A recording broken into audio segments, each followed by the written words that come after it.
오늘 함께 나눌 말씀의 제목은 히스기야와 남유다에 일어난 기적이라는 제목으로 하나님 말씀 함께 상고하시겠습니다. 제목이 길어서 생략한 부분이 있는데요, 쭉 이어서 한다면 히스기야와 남유다에 일어난 기적, 그리고 산헤립과 아수르에게 일어난 재앙 또는 비극, 이렇게도 우리가 제목을 함께 생각해 볼 수 있을 것입니다. 분명히 그렇습니다. 히스기야는 기적을 경험하고 하나님의 사람은 기적을 경험하고, 또 산헤립, 아수르는 재앙, 비극을 경험하고, 그렇죠? 하나님의 사람을 괴롭힌 자들은 재앙, 비극을 경험한다는 것입니다. 어떠한 원리로 그 말씀이 적용이 되는지 우리가 한 구절씩 살펴보시겠습니다.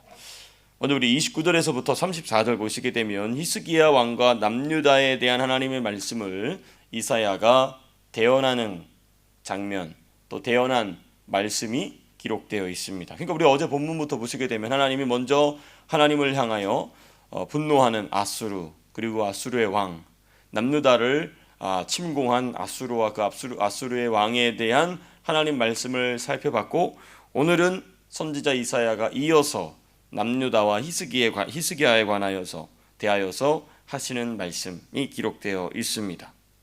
자, 먼저 하나씩 보시게 되면 남유다를 구원하실 하나님에 대한 말씀인데요, 전반적으로 29절에서 34절까지 말씀이, 먼저 우리 29절에서부터 31절만 먼저 보시게 되면, 1절부터 먼저 보시게 되면 요약하여 말하면 이와 같습니다. 전쟁으로 폐허가 된 땅이 회복될 것이다. 그렇지 않습니까? 예루살렘 바로 직전까지 남유다의 대부분의 북부 영토가 아수르에게 순식간에 무너지게 되고 짓밟히게 됩니다. 얼마나 많은 사람이 죽고 얼마나 많은 재산의 손해가 있었겠습니까? 그렇죠? 그런데 하나님께서 그 땅이 회복이 될 것이다 라고 지금 말씀하시는 내용인 것입니다. 그 회복의 말씀이 구체적으로 29절에 언급이 되어 있는데요, 이렇습니다. 또 내게 보일 징조가 이러하니, 징조는 사인이란 뜻입니다. 그 사인이라는 의미에서 이 요한복음이나 복음서에서 사용된 표현이 뭐냐면 표적이라는 것이죠. 그러니까 사실상 기적입니다. 여기서 말하는 징조는 표적, 하나님께서 당신의 어떤 뜻을 드러내시기 위해 사용하시는 이 기적을 표적이라고 그러는데, 또는 징조라고 그러는데, 이게 오늘 그러니까 지금 29절에 말씀하신 건 기적이라는 것입니다. 어떤 일이 날 것이냐? 너희가 금년에는, 이번 해에는 스스로 자라나는 것을 먹고, 기적입니다. 지금 다 모든 것이 황폐화됐어요. 그렇죠? 그런데 하나님께서 놀랍게도 이 남유다 백성들이 심지도 않고, 그렇죠? 또 관리하지도 않은, 그러나 하나님께서 심으시고 하나님께서 관리한 곡식과 땅의 소산물을 먹게 하시겠다는 것입니다. 기적이죠. 그렇습니다. 비상한 은혜입니다. 평소에는 이런 일이 일어나지 않아요. 또 다음에 뭐라고 되어 있습니까? 내년에는 그것에서 난 것을 먹되, 그렇습니다. 금년에는 스스로 자라난 것을 먹기에 바쁘니까 어떻게 파종할 수가 없잖아요. 그렇죠? 그래서 하나님께서 직접 파종까지 해주시겠다는 것입니다. 그래서 내년에도 거기서 너네가 지금 스스로 난 거 먹지 않았느냐? 거기서 또다시 내년에도 먹을 것이 나게 할 것이다. 그리고 세 번째 해 제3년에는 그제서야 너희가 심고 거두며 포도원을 심고 그 열매를 먹으리라 말씀하십니다. 그 본래의 경작의 패턴으로 돌아간다는 것입니다. 그러니까 지금 1년, 2년, 3년, 금년, 내년, 그 다음 내후년에 걸쳐서 하나님께서 개입하시지 않으면 안 될 정도로 남유다의 땅이 어떻게 됐다는 거예요? 망가졌다는 것입니다. 파괴되고 유린당했다는 것입니다. 그만큼 큰 피해가 지금 이 히스기야 통치 시기에 일어난 것입니다. 그러니까 애당초부터 히스기야가 하나님 앞에 매여 달렸다면, 그렇죠? 애당초부터 이런 일이 일어나지 않겠죠.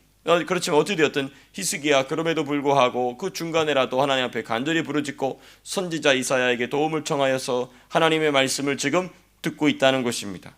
그나마 참 다행인 것이죠. 하나님께서 크게 축복하고 계시고 또 격려하고 계신 것을 우리는 여기서 보게 됩니다. 여러분, 그래서 다시 한번 강조하지만 여기서 지금 29절 보니까 하나님 이것을 징조라고 하셨는데, 이는 하나님을 의지하는 자들에게 주시는 기적이고 축복입니다. 우리 사랑하는 성도님들의 삶이 이러한 하나님 주시는 징조로 가득하게 되시기를 축복합니다. 그 징조는 누구에게 일어나느냐? 기도하는 자에게 일어납니다. 기도하는 자, 그리고 선지자에게 아뢰는 자, 그렇습니다. 이 두 가지 같이 일어나는 것이죠. 아수르에게 일방적으로 당한 남유다에게 있어서는 정말 말 그대로 기적 그 자체라는 것을 우리는 이 29절 한 구절만 보더라도 충분히 알 수 있는 내용인 것입니다. 자, 그 다음에 이제 우리 30절과 31절 보시게 되면 남유다의 백성에 관한 말씀입니다. 먼저는 29절을 중심으로 폐허가 된 땅의 회복, 기적과 같은, 기적이나 다름없는 회복에 대한 말씀을 하셨다면, 이제 30절과 31절은 그 남유다의 백성에 대한 말씀입니다. 남은 자들이 자기의 모든 토지와 소산과 또 이 재산을 잃어버렸단 말이에요. 그렇죠? 어마어마한 유린과 폭력과 살인을 당했다 이것입니다. 그런데 하나님께서 뭐라고 말씀하시냐면, 그럼에도 불구하고 31절, 30절 유다 족속 중에서 피하고 남은 자는 다시 아래로 뿌리를 내리고 위로 열매를 맺을지라. 남은 자는 예루살렘에서부터 나올 것이요 피하는 자는 시온산에부터 나오리니 여호와 열심히 이 일을 이루리라 하셨나이다 하니라. 그렇습니다. 남은 자들이 뿌리를 내린다. 그래서 열매가 낸다는 얘기가 무엇입니까? 다시 그 자손이 생산된다는 거예요. 다시 그 수많은 사람들이 죽어나가죠. 하나님께서 다시금 그 유대인들, 남유다 사람 백성들의 자손을 번성하게 하시겠다는 것입니다. 그리고 그 남은 자들이 예루살렘에서부터 나오고 또 피하는 자, 같은 말입니다. 시온산에서부터 나오리니 이는 여호와 열심히 이 일을 이루리라. 이거 참 중요한, 31절이 참 중요한 부분인데요. 예루살렘에서 나오고 시온산에서 나온다는 얘기는 이제는 온전한 하나님의 백성이 된다는 뜻입니다. 그렇습니다. 이는 새로운 정체성이죠. 그렇죠? 새로운 정체성으로 바르게 세워질 남유다의 하나님 백성을 의미한다는 것입니다.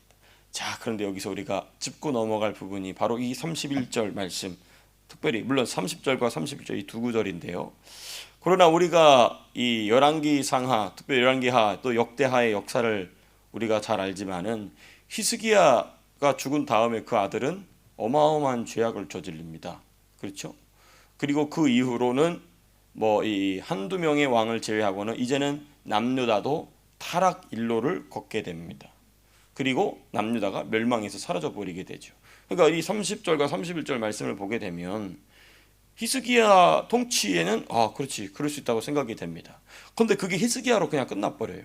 그럼 이 말씀은 뭔가 조금 이 과장이 아닌가라고 생각될 정도로 이 의미가 무게가 굉장히 있는 그런 말씀입니다. 특별히 남은 자는 예루살렘에서부터 나온다, 피하는 자는 시온산에서부터 나온다. 이게 뭐냐면 하나님의 백성으로서 다시금 태어난다는 얘기거든요. 그런데 그렇지 않습니다. 히스기야 죽고 나면 남유다도 북이스라엘 못지않게 타락 일로로 향하게 되기 때문인 것이죠. 이 말씀 뭐냐? 분명히 이 말씀은 1차적이고 2중적인 의미를 가지고 있는데요. 분명히 이 말씀은 히스기야 시대에 주실 회복을 의미합니다. 그건 분명하죠. 29절부터 보게 되면 그렇습니다. 분명히 하나님께서 히스기야 시대에 주실 회복을 의미하고 예언한 것이지만 동시에 선지자 이사야는 무엇을 보던 사람이냐면 예수님께서 십자가상에서 당하실 고통을 미리 보던 선지자입니다. 그리고 사자들이 어린 양과 뛰어놀고, 이것 다 어디서 나온 겁니까? 이사야 말씀이에요. 그러니까 이사야는 뭘 보던 선지자냐? 그 예수님의 초림, 예수님의 탄생도 본 사람이고 예수님의 십자가상에서의 죽으심, 그래서 그 질고를 지고 가시는 어린 양의 모습 이사야가 말했죠. 그리고 뿐만 아니라 이사야는 뭘 봤던 사람이냐면 그 메시아께서 다시 오셔서 이루실 천년왕국, 그렇죠? 사자들이 어린 양과 뛰놀고 어린이들이 독사굴에 손을 넣는 이러한 천년왕국을 봤던 사람입니다. 그러니까 이 이사야의 모든 예언은 어디와 맞닿아 있냐면 예수님의 초림과 예수님의 죽으심과 부활, 그리고 예수님의 재림에 초점이 항상 가 있는 선지자입니다. 그러니까 이 선지자 이사야가 기도로 하나님 앞에 메어 달린 히스기야에게 주고 있는 하나님의 말씀은 히스기야 시대를 위한 말씀이기도 하지만 동시에 상당히 메시아적이다, 예언적이다, 장차 다가 도래하게 될 메시아의 나라와 깊이 연관되어 있다는 점을 우리는 항상 유념해야 됩니다. 그런 관점에서 보면은 이 30절과 31절이 이해가 되죠. 그렇죠. 지금 히스기야 시대에 일어나게 될, 잠깐 있게 될 이 회복은 무엇에 대한 예표다? 마지막 천년왕국 때, 마지막 메시아의 나라에 일어나게 될 온전한 완전한 회복이죠. 그러면 우리가 이제 예루살렘이나 시온산으로부터 나온다라는 말이 이해가 됩니다. 그렇죠. 우리가 열심히 다니엘서와 또 요한계시록을 공부하면서 살펴봤던 것처럼 하나님의 백성이 그 아들 예수 그리스도와 함께 더불어서 시온산에 서 있는 모습 우리가 다 공부했죠. 그 얘기입니다. 그 얘기. 그렇습니다. 그래서 하나님께서는 선지자 이사야를 통하여서 히스기야 시대에 하나님의 기적을 경험하는 자들에게 알아듣든지 못 알아듣든지 히스기야가 간절히 기도했기 때문에 무슨 기회를 주고 계신 것이냐, 당시에 자신들이 직면했던 아수르를 극복하는 은혜를 주셨을 뿐만 아니라, 여기서 끝이 아닙니다. 하나님께서 우리에게 주시는 은혜는 항상 우리가 오해하는 게 뭐냐면 그냥 그 시간 그 순간으로만 오해하고 말아요. 그게 아닙니다. 하나님께서는 이러한 아수르를 극복하게 하는 큰 은혜를 주시면서 더 중요한 게는 어디를 보게 하시는 거냐면 메시아의 나라를 보게 하시는 것입니다. 동일합니다. 저와 여러분들이 하나님이 주신 은혜를 받지 않습니까? 기도하고 찬양하고 말씀을 받고 예배를 드리고 전도하고 또 멀리 선교를 떠나는 등등의 여러 가지 일들을 감당하면서 하나님 주시는 은혜를 경험합니다. 그럼 그 은혜는 분명히 내가 처한 그 현실, 그 상황을 극복하게 하시기 위함도 있지만은 사실 더 중요하게는 우리의 눈을 들어 어디에 시선을 고정시키게 하시기 위함이냐? 바로 메시아의 나라입니다. 메시아의 나라. 그렇습니다. 그러한 목적으로 이 30절과 31절이 기록되었다는 것입니다. 자, 그리고 이제 32절에서부터 34절은 예루살렘 성에 다시는 돌아오지 못할 아수르 왕에 대한 말씀이 쭉 기록되어 있습니다. 32절, 그러므로 여호와께서 아수르 왕을 가리켜 이르시기를 그가 이 성에 이르지 못하며 이리로 화살을 쏘지 못하며 방패를 성을 향하여 세우지 못하며 치려고 토성을 쌓지도 못하고 등등등. 33절, 오던 길로 돌아가고 이 성에 이르지 못하리라, 다시 이르지 못하리라, 다시 돌아오지 못하리라 하셨으니 이는 여호와의 말씀이시라. 왜냐하면 34절, 내가 나와 나의 종 다윗을 위하여 이 성을 보호하여 구원하리라 하셨나이다 하였더라. 그랬습니다. 그리고 35절에서부터 37절 이 부분은 우리 간략히 하고 넘어가겠습니다. 아수르의 군대를 진멸한 여호와의 사자, 그리고 산헤립의 비참한 최후가 기록되어 있습니다. 35절, 우리 35절은 같이 한번 읽겠습니다. 우리가 너무나 잘 아는 말씀, 유명한 사건이죠. 35절 말씀 같이 한번 읽겠습니다. 시작. 이 밤에 여호와의 사자가 나와서 아수르 진영에서 군사 18만 5천 명을 친지라. 아침에 일찍 일어나 보니 다 송장이 되었더라. 그렇습니다. 이 밤에 여호와의 사자가 나와서 천사 한 명이, 그렇죠? 천사 한 명이, 이 하나님께서 지금 무슨 일 하신 거냐면 아수르 왕 산헤립이 다시는 회복하지 못하도록 하시기 위하여서 그 군대를 없애버리십니다. 산헤립뿐만 아니라 아수르의 국력 자체를 하나님께서 완전히 찌그러뜨리시기 위해서 군대 18만 5천 명을 그날 한날 한시에 다 죽여버리신 거예요. 천사 한 명을 통하여서. 여러분, 천사 한 명의 힘이 이토록 강력하다는 것입니다. 무슨 놀랍고 무서운 일이죠. 하나님의 작정 그리고 하나님의 예정을 이루시기 위한 천사의 활동이다 하는 것입니다. 그렇죠? 하나님께서 히스기야와 남유다와 그리고 아수르와 산헤립에게 가지고 계신 작정과 예정을 이루시기 위하여서 하나님이 누구를 사용하시냐? 천사들을 사용하신다. 자, 근데 여기 중요한 부분입니다. 오늘 말씀의 마지막 부분. 하나님의 작정, 하나님의 예정을 이루시기 위한 천사의 활동은 누구에게 일어나느냐? 너무 답이 쉽습니다. 기도하는 자들에게. 철저히 회개하고 자신을 낮추고 또 하나님의 사람에게 하나님의 뜻을 겸손한 마음으로 아뢰는 자들에게는 천사들이 일합니다. 천사들이 돕습니다. 여러분, 천사들이 뭘 돕냐면요, 사람과 사람 사이 관계를 열어줍니다. 여러분, 천사들이 무슨 일을 하냐면요, 물질 관계를 열어줍니다. 직장의 문제, 사업의 문제, 재정 문제, 천사가 손을 댑니다. 이거는 자명한 사실이에요. 성경에는 자세히 기록되어 있지 않지만 천사의 도우심을 경험했던 수많은 성도들의 증언이 교회 역사 속에 남아 있어요. 우리나라 같은 경우는 어떻게 6.25 전쟁을 이기냐, 이거 불가능합니다. 미군이 지금 대한민국으로 오는 것도, 대한민국이 이 공산군들에게 밀려 내려갈 때 미군이 들어오는 것도 다 천사들의 도움이 아니면 불가능해요. 절대로 자세히 공부해 보면 그 불가능합니다. 그 기적이 일어나는 것이죠. 미국도 미군을 파견하면서 그게 제 시간에 가겠냐 했어요. 근데 기적같이 가게 되었다는 것입니다. 왜냐하면 중국이나 소련의 방해를 예상하고 있었기 때문인 것이죠. 다 천사의 도움인 것이죠. 왜? 기도하니까. 기도하는 자들에게는 하나님께서 하나님의 작정과 예정을 이루시기 위한 섭리의 일환으로 당신의 천사들을 움직이게 하신다는 것입니다. 그러므로 저 여러분들은 이러나 저러나 항상 기도하는 자들 되야 될 줄로 믿습니다. 사람의 마음을 바꾸는 것도 천사가 해요. 사람의 마음을 바꾸는 것도 천사가 합니다.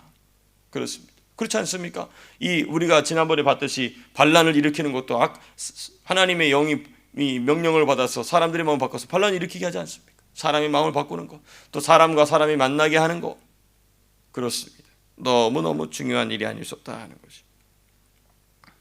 여러분, 그렇게 군대 18만 5천 명이 하룻밤 사이에 다 죽어버리니까 이 황제가 자기하고 자기 직속 부관 몇 명만 데리고 나라로 돌아가니까 나라에서 어마어마한 일이 일어났겠죠. 18만 5천 명의 부모들은 어떻게 했어요? 그렇죠? 그 18만 5천 명이라는 어마어마한 군대를 이 아수르 왕에게 내어준 고관 대작들이 어떻게 보겠어요? 저거 완전 이제는 호구가 되는 것이죠. 그래서 36절 이렇게 되어 있습니다. 아수르 왕 사네립이 떠나 돌아가서 니느웨에 거주하더니 그가 그의 신 니스록의 신전에서 경배할 때에 아드람 멜렉과 사레셀이 그를 칼로 쳐 죽이고, 이게 누군지 아십니까? 아들들입니다. 산헤립의 아들들이에요. 그리고 에살 핫돈도 역시 그의 아들이죠. 그러니까 이 셋이 반역해가지고 자기 아버지 죽여버린 겁니다. 그런데 우리가 역사를 제가 가만히 좀 그 배경사를 살펴보니까 이 아수르 왕 산헤립이 그토록 교만했답니다. 그토록 폭압적이었다고 그래요. 자기 아들들도 몹시 괴롭히고 굉장히 폭압적으로, 그러다가 암살당해 죽죠. 비참한 최후를 맞이하게 된 것입니다. 말씀을 맺도록 하겠습니다. 히스기야와 남유다에게는 하나님께서 기적을 허락하셨고, 그리고 산헤립과 아수르에는 하나님께서 저주를, 재앙을, 비극을, 재난을 내리셨습니다. 무슨 차이일까요? 히스기야는 기도자였습니다. 그리고 이 산헤립은 어떤 사람이었습니까? 교만한 자였어요. 마귀와 그 생각과 마음과 말과 행동이 하나가 되었던 자였던 것입니다. 이 극명한 대조를 통해서 우리는 어떠한 삶을 살아야 되느냐, 그리고 우리가 싸워야 될 영적인 싸움은 무엇인가를 자명하게 보여주는 줄로 믿습니다. 오늘 한날의 삶 속에서 이 말씀을 붙잡음으로 오늘도 승리하는 귀한 한 날 되시기를 주님의 이름으로 축복합니다. 자, 기도하고 마치겠습니다.